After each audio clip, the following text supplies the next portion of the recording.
இந்த உலகத்தின் பாவத்திற்காக அவர் தன்னுடைய சரீரத்தை அடிக்கவும் குட்டவும் இறுதியாக சிலுவை என்கின்ற அந்த மரத்திலே தூக்கி கொலை செய்யவும் ஒப்புக் கொடுத்தார்.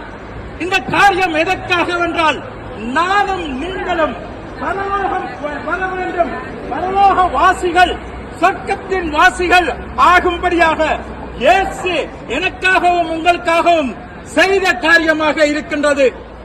ஆகவே ஒவ்வொரு மனிதனுடைய மூப்பும் ஒவ்வொரு மனிதனும் பரலோகத்திற்கு வரும் வழியும் அங்கே இயேசுவினாலே உண்டாக்கப்பட்டதாக இருக்கின்றது.